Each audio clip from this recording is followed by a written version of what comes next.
Trump's dangerous obsession with Iran.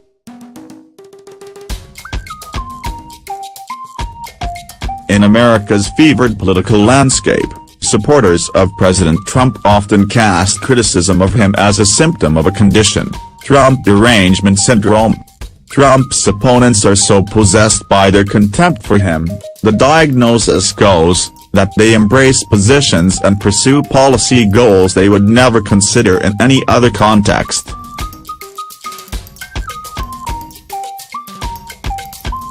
Supposed examples of this include the newfound Russophobia among some American liberals and the knee-jerk rejection to Trump's overtures to North Korea, signs of partisan tribalism supposedly displacing political logic.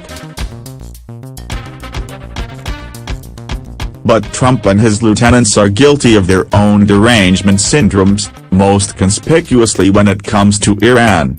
Even as Trump has gone out of his way to cozy up to an autocrat in Moscow, embraced human rights abusing Arab monarchs and celebrated his friendliness with the world's most isolated dictator, he sees Iran an implacable, irreconcilable enemy. On Sunday night, the White House ratcheted up tensions with the Islamic Republic.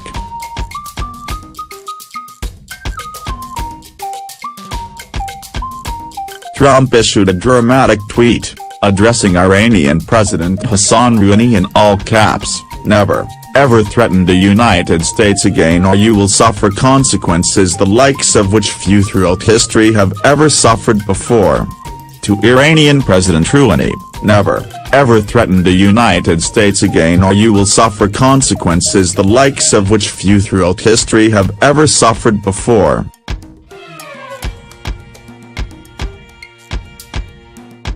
We are no longer a country that will stand for your demanded words of violence and death.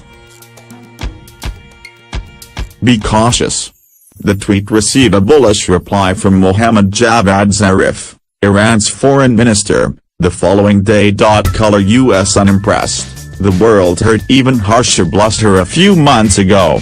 And Iranians have heard them, albeit more civilized ones, for 40 octoseconds. We've been around for millennia and seen fall of empires, in Claron, which lasted more than the life of some countries. Trump's ire was apparently sparked by comments Rouhani made on Sunday in a meeting with Iranian diplomats. America should know that peace with Iran is the mother of all peace, and war with Iran is the mother of all wars, Rouhani said, delivering a pointed warning to the Trump administration not to engage in efforts to overthrow the Iranian regime. Rouhani seemed to be offering a rebuttal to the speech Secretary of State Mike Pompeo delivered later that day. During that address, Pompeo launched a lengthy attack on Iran's political leadership, arguing the theocratic regime was a corrupt kleptocracy and a mafia. To our Iranian American and Iranian friends, tonight I tell you that the Trump administration dreams the same dreams for the people of Iran as you do, Pompeo said, and through our labors and God's providence, that they will come true. Pompeo's remarks were the latest broadside in a wider diplomatic offensive against Iran.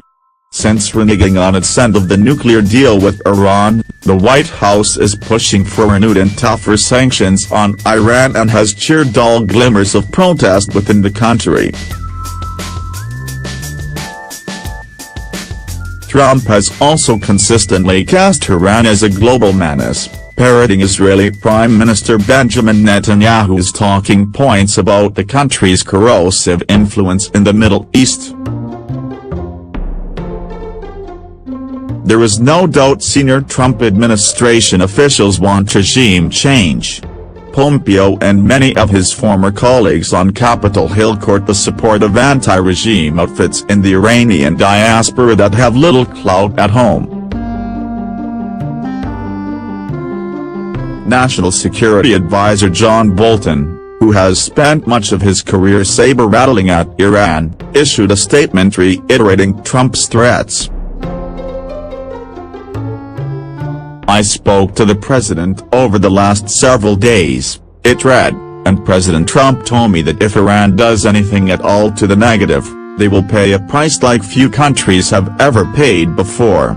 A coterie of other Washington neoconservatives who once championed the ill-fated invasion of Iraq have resurfaced, urging a new confrontation. That's why numerous Iran analysts are wary of parallels between Trump's current tweets and the fire and fury declarations that preceded his historic summit with North Korea's Kim Jong-un.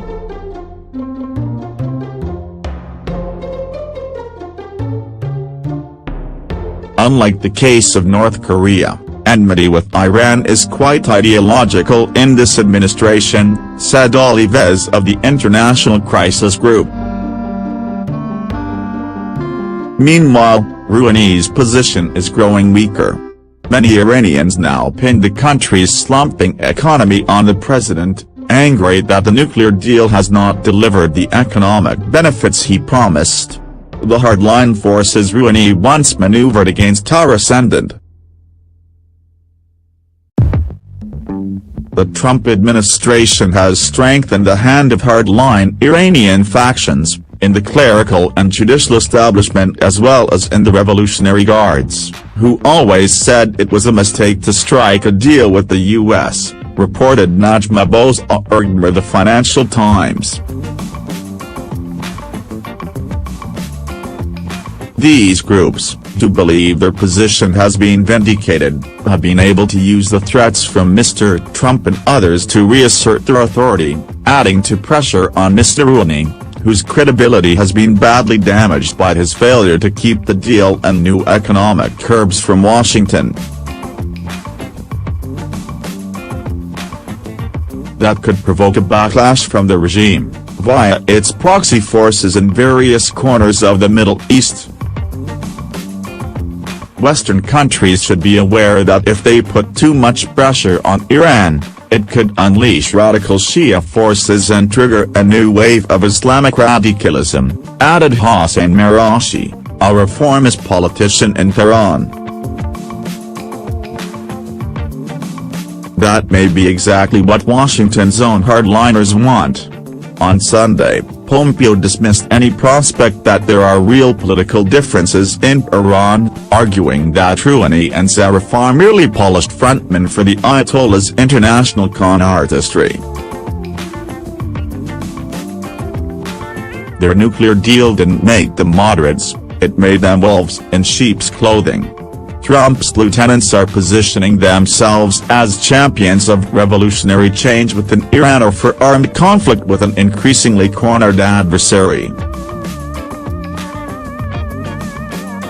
But the Trump administration's grandstanding on this front is unlikely to galvanize popular discontent within Iran.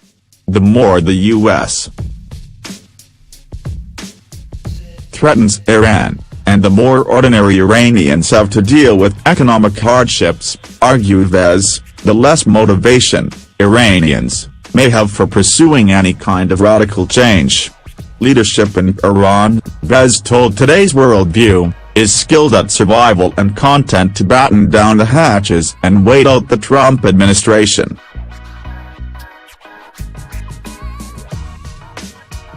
My colleague Jason Rezaian, who endured a year and a half in Iranian prison, attended Pompeo's event.